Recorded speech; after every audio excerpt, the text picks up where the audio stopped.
The heat of Arcalis's twin suns bore down relentlessly, baking the desolate landscape into a shimmering, otherworldly mirage. Captain Ethan Rourke adjusted his visor, squinting against the glare as his boots crunched over the scorched earth. The war between humanity and the Krexian Empire had officially ended 3 months ago, but scars of the conflict still lingered. The once thriving colony was now a skeletal remnant of its former self, dotted with craters, wreckage, and the charred remains of Krexian war machines. Ethan's patrol was supposed to be routine, just a sweep of the perimeter to ensure no hidden Krexian traps or leftover tech posed a threat to the rebuilding efforts. For a seasoned soldier like him, it should have been uneventful, but the distant sound of a low, guttural growl brought him to a sudden halt. His hand instinctively moved to the pulse rifle slung across his shoulder. "Rourke, you picking up something?" crackled the voice of his squad mate, Corporal Lynn, through his comm. "Yeah," Ethan murmured, scanning the area. "There's something out here.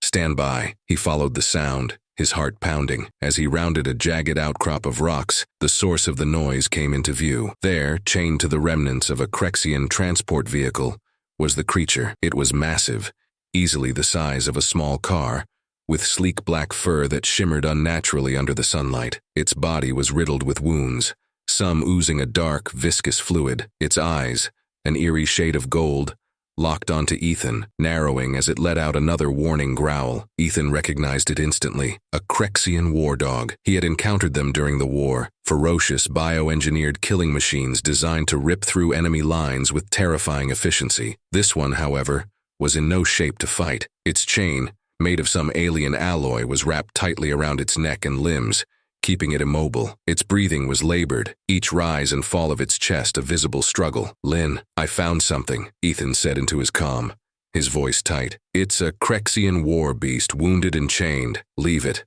Lynn replied without hesitation. "That thing's a killing machine. Protocol says we don't engage." Ethan hesitated, his gaze fixed on the creature. Protocol was clear. Any surviving Krexian assets were to be reported and left untouched. But as he looked closer, he saw something in the creature's eyes. Beneath the pain and aggression was a glimmer of desperation, a silent plea for help. He knelt slowly, careful not to startle it. "Easy there, big guy," he murmured, his tone low and steady. The creature growled again, its muscles tensing, but it didn't lunge.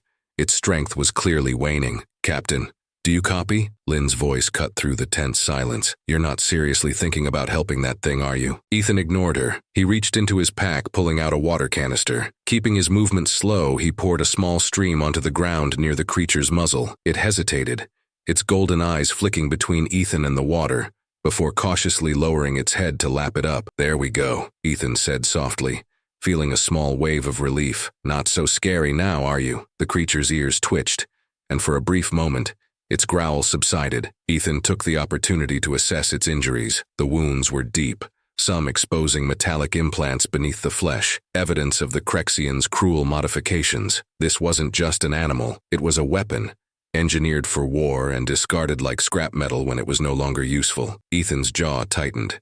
He had seen this too many times during the war. How the Krexians treated their creations as expendable, abandoning them without a second thought. It didn't sit right with him then, and it didn't sit right with him now. "Captain, we've got orders," Lynn pressed, her tone more insistent. "The governor's clear on this. No Krexian tech gets salvaged. It's a security risk." Ethan stood, his decision made. "I'm not leaving it here to die," he said firmly. "I'll handle the fallout with the governor." He pulled a small cutting tool from his belt and approached the creature again. It tensed, baring its teeth, but Ethan held his ground. "Easy," he said calmly. "I'm trying to help." The cutting tool sparked as it made contact with the chain. It took several agonizing minutes, but Ethan finally managed to free the creature. It staggered to its feet, wobbling slightly before fixing its gaze on him. For a tense moment, Ethan thought it might attack, but then it simply stood there, watching him. "Come on," Ethan said, gesturing back toward the colony. "You want to live, don't you?" The creature hesitated, then took a shaky step forward. Ethan couldn't help but smile. That's the spirit. When they arrived at the colony's perimeter, they were met with immediate resistance. Guards raised their weapons, and the governor herself, a stern woman named Lydia Kane, stormed out to meet them. "What is that thing doing here?" she demanded, her sharp tone cutting through the air. "It's wounded," Ethan replied. "It needs care. It's a Krexian weapon." Kane shot back. "You've put the entire colony at risk by bringing it here. It's not a weapon anymore," Ethan countered, his voice steady but firm. It's just a creature trying to survive. Kane's eyes narrowed. Protocol exists for a reason, Captain. That thing should have been left where you found it. And if it were a human? Ethan challenged. Would you have left them there too? The question hung in the air, heavy with unspoken tension. Kane stared at him for a long moment before finally sighing. You're taking full responsibility for it, she said. One incident, and it's gone. Understood? Understood, Ethan said. With that, the war dog was reluctantly allowed into the colony. Ethan led it to a secure area near his quarters, setting up a makeshift shelter. The creature watched him closely, its golden eyes unblinking. You're a tough one, Ethan said, crouching down to meet its gaze. But I bet you've got a name. How about Kael? That work for you? The creature didn't respond, of course, but Ethan took the silence as agreement. Kael it is, he said with a small smile. As he sat there, watching the creature settle into its new surroundings, Ethan couldn't shake the feeling that this was only the beginning. Kael wasn't just any war dog. There was something different about it, something that made Ethan believe he'd made the right choice, no matter the cost. For now, though, he was content to take things one step at a time. They had both survived the war, and perhaps together they could find a way to heal. Kael's growl rumbled low and steady, a constant reminder that the creature's trust had to be earned inch by inch. Ethan sat a few feet away, watching as the war dog eyed him warily. It had been 2 days since he brought Kael into the colony, and progress was slow. Kael still refused to eat from Ethan's hand and flinched at even the smallest movements. The massive creature was a bundle of tension, muscles coiled and ready to spring at any perceived threat. Ethan leaned back against the metal fence of the makeshift pen he had set up. You're not making this easy, are you? He muttered, tossing a piece of dried meat into the dirt between them. Kael sniffed the air but made no move to approach. The comm in his ear crackled, breaking the silence. Captain, you've got to let that thing go, came Lynn's voice, her exasperation clear. It's been hostile every step of the way. The governor's ready to pull the plug on this experiment. Ethan sighed, glancing at Kael. It's not hostile, Lynn. It's scared. Big difference. Scared? Lynn replied incredulously. That thing's got teeth bigger than my hand and a growl that could rattle a tank. It doesn't exactly scream puppy. Ethan smirked faintly. Even the fiercest creatures feel fear. They're just better at hiding it. He ended the call before Lynn could respond, his attention fully on Kael again. The war dog was lying down now, its massive body heaving with each labored breath. Its wounds were healing, though the scars would remain, both physical and otherwise. Ethan had cleaned and dressed the injuries as best he could, though Kael had nearly taken his arm off during the process. Still, there had been moments, brief and fleeting, when the creature seemed to recognize that Ethan wasn't a threat. Ethan knew he needed a new approach. So far, everything had been about survival. Food, water, and medical care. But if he was going to earn Kael's trust, he had to go beyond the basics. He needed to communicate with the creature on its level. The idea hit him suddenly. Back during the war, his unit had worked with a team of military K-9s, and the handlers always emphasized the importance of body language. Words were meaningless if your posture and tone didn't match your intent. Maybe that's where he was going wrong. Ethan stood slowly, making sure not to startle Kael. He crouched low to the ground, keeping his movements deliberate and unthreatening, then reached into his pack for another piece of meat. Instead of tossing it, he set it down carefully just a foot in front of him. Then he leaned back, his hands open and empty at his sides. Kael watched him, unblinking. The tension in the air was palpable. For a long moment, neither of them moved. Then, cautiously, Kael shifted. The war dog's massive paws dug into the dirt as it dragged itself forward, stopping just shy of the meat. Its golden eyes flicked up to Ethan, as if expecting a trick. It's yours, Ethan said softly. Go on. Kael sniffed the meat, then snatched it up in one quick motion. Ethan stayed perfectly still, watching as the creature retreated to the far corner of the pen to eat in peace. It wasn't much, but it was progress. The moment was short-lived. A sharp knock on the metal fence startled both of them, and Kael immediately went back to growling, its body rigid with tension. Ethan turned to see Governor Kane standing outside the pen, her arms crossed and her expression as stern as ever. You've had 2 days, Captain, she said, and all I see is a dangerous liability. It's not a liability, Ethan replied, his voice calm but firm. Kael just needs time. Time is a luxury we don't have, Kane shot back. Every day that thing is here, it puts the colony at risk. I've already had complaints from half the residents. Ethan stepped closer to the fence, lowering his voice. With all due respect, Governor, the colony was at risk the moment we settled here. Krexian tech, rogue drones, Remnants of their forces. We're surrounded by threats. Kael isn't one of them. Kane narrowed her eyes. You seem awfully sure about that. Because I've seen what it can do, Ethan said. It saved my life when that drone attacked. And it's not just about what it can do, it's about what it is. The Krexians treated it like a disposable tool, but it's more than that. It's intelligent. It's alive. For a moment, Kane looked as though she might argue, but then she shook her head. You've got until the end of the week. If it so much as growls at the wrong person, I'm ordering it put down. Understood? Ethan nodded tightly. Understood. As Kane walked away, Ethan turned back to Kael, who was still watching him warily from the corner of the pen. Well, Kael, he said with a wry smile, looks like we're on a deadline. The rest of the day was spent in cautious attempts at interaction. Ethan tried everything, offering food, speaking in a calm tone, even mimicking the body language he remembered from his K9 training days. Kael remained hesitant, but the growling grew less frequent, and by nightfall, the creature had started approaching him without retreating immediately. The real breakthrough came the next morning. Ethan was inspecting the pen, ensuring the fencing was secure, when a loud hum filled the air. He turned just in time to see a rogue Krexian drone emerging from the tree line, its sharp metallic appendages glinting in the sunlight. Damn it, Ethan muttered, reaching for his rifle. But before he could aim, Kael sprang into action. The war dog moved with a speed and precision that took Ethan's breath away, leaping at the drone and clamping its powerful jaws around the machine's central core. Sparks flew as Kael tore the drone apart, its growl echoing across the clearing. When the threat was neutralized, Kael turned to Ethan, panting heavily. For the first time, there was no growl, no tension, just the steady gaze of a creature that seemed to understand its place. Ethan approached slowly, his hands raised. Good job, Kael, he said, his voice filled with genuine admiration. You saved me again. Kael didn't move as Ethan reached out, his hand resting gently on the war dog's head. The creature's fur was surprisingly soft beneath the layers of grime and blood. For the first time, Kael didn't pull away. In that moment, Ethan knew they had crossed a threshold. Kael was no longer just a rescued war dog. It was a partner, a protector, and perhaps even a friend. There was still a long road ahead, but for the first time, Ethan felt like they had a fighting chance. Looks like we're in this together, he said, scratching behind Kael's ears. Let's show them what you're really made of. The hum of the colony's early morning activity was abruptly interrupted by the piercing wail of the alarm. Ethan jolted awake, the sound sending a surge of adrenaline coursing through his veins. Kael, curled at the foot of his quarters, was already on alert, its ears perked and golden eyes glowing in the dim light. Captain Rourke, report to the command center immediately, barked the voice of Governor Kane through the comm system. Ethan was already pulling on his gear. Kael followed him closely as he sprinted through the narrow pathways of the colony. The sight of terrified colonists scrambling to find safety confirmed what Ethan already feared. The Krexians were back. The command center was a hive of chaos.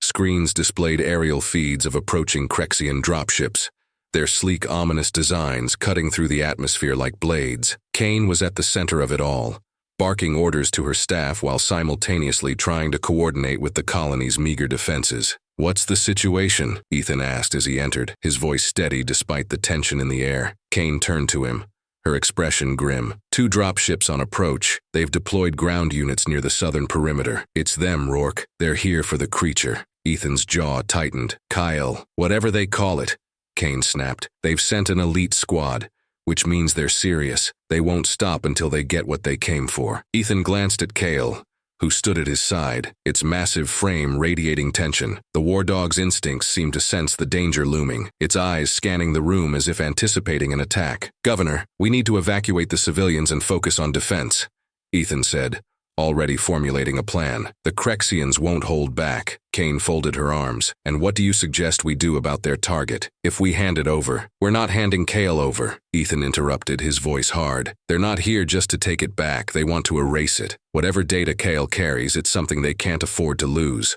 or let fall into our hands. Kane hesitated, then nodded reluctantly. Fine. What's your plan? Ethan turned to the tactical map displayed on the main console. We lure them into a bottleneck. They'll expect resistance, but they won't expect us to use Kael against them. With its enhanced abilities, we can counter their tactics and neutralize the threat. Kael raised an eyebrow. You're putting a lot of faith in that creature. It's earned it, Ethan replied without hesitation. The plan was set into motion immediately. While the colony's defenses were minimal, the terrain offered some advantages. Ethan directed the civilians to the reinforced underground shelters, while positioning his small team of soldiers along the southern perimeter. Kael, outfitted with a lightweight tactical harness, stood by Ethan's side as they prepared for the assault. As the first wave of Krexian ground units approached, Ethan watched from a concealed position. The alien soldiers moved with practiced precision, their sleek, segmented armor gleaming under the pale sun. They carried advanced weapons, some of which Ethan recognized from the war: plasma rifles, energy shields, but their presence wasn't what concerned him most. It was the towering mech unit following behind them, its mechanical limbs crushing the ground beneath its weight. Well, that's new, Lynn muttered from her position beside Ethan. Got a plan for that, Captain? Ethan smirked faintly. Working on it. He glanced at Kael, who crouched low, its body taut like a coiled spring. Think you're ready for this, big guy? Kael growled softly in response, its golden eyes fixed on the approaching enemy. Good, Ethan said, his voice steady. Let's show them what you're made of. The first strike came from the colony's side, a well-placed energy grenade that detonated in the middle of the Krexian formation. The explosion sent several soldiers sprawling, but the rest quickly adapted, raising their shields as they advanced. The mech unit remained unfazed, its heavy armor deflecting the scattered debris. Now, Ethan shouted, signaling Kael. The war dog launched into action with incredible speed, a blur of black fur and muscle as it tore into the Krexian ranks. Its jaws clamped down on an enemy soldier, flinging them aside like a rag doll before leaping to its next target. The sight was both awe-inspiring and terrifying, the sheer power and precision of Kael's movements turning the tide of the battle. The Krexians, clearly unprepared for such resistance, scrambled to regroup. Their commander, a tall figure with an ornate helmet, barked orders in their guttural language. Ethan recognized the shift in their strategy immediately. They're focusing on Kael, he said into his comm. Lynn, keep their infantry occupied. I'll handle the mech. Copy that, Lynn replied. As Ethan moved toward the mech's position, he noticed Kael struggling against a particularly large Krexian soldier, wielding an electrified spear. The war dog snarled, its claws scraping against the soldier's armor, but the weapon's charge was clearly taking a toll. Kael! Ethan shouted, raising his rifle. He fired a burst of plasma rounds, striking the Krexian soldier and forcing it to retreat. Kael stumbled but quickly recovered, its gaze meeting Ethan's briefly before it charged back into the fray. The mech, meanwhile, was advancing steadily toward the colony's defensive line. Its massive energy cannon began to charge, the glow of its core casting an ominous light over the battlefield. Ethan, that thing's about to flatten us, Lynn yelled over the comm. Not if I can help it, Ethan replied. He signaled Kael, who immediately shifted its focus to the mech. The war dog sprinted toward the towering machine, dodging a volley of plasma fire with incredible agility. Reaching the mech's legs, Kael leapt onto one of the jointed limbs, its claws digging into the armor as it climbed. Sparks flew as the creature began tearing into the mech's internal components, disrupting its movements. Ethan seized the opportunity, firing a well-placed grenade into the mech's exposed core. The resulting explosion sent a shockwave across the battlefield, toppling several Krexian soldiers and leaving the mech a smoldering wreck. As the dust settled, the remaining Krexians began to retreat, their commander shouting commands as they scrambled back to their dropships. The battle was over, but the cost was evident. The colony's defenses were in shambles, and several soldiers lay injured or worse. Kael, bloodied but unbowed, limped back to Ethan's side. The war dog's golden eyes met his, and for a moment, Ethan saw something deeper, a bond forged in the heat of battle, a mutual understanding that transcended words. You did good, Kael, Ethan said, kneeling to inspect the creature's injuries. Better than good. The comm crackled to life, and Kane's voice came through, filled with a mix of relief and urgency. Captain, report. The Krexians are gone for now, Ethan replied, but they'll be back. We need to prepare. And Kael?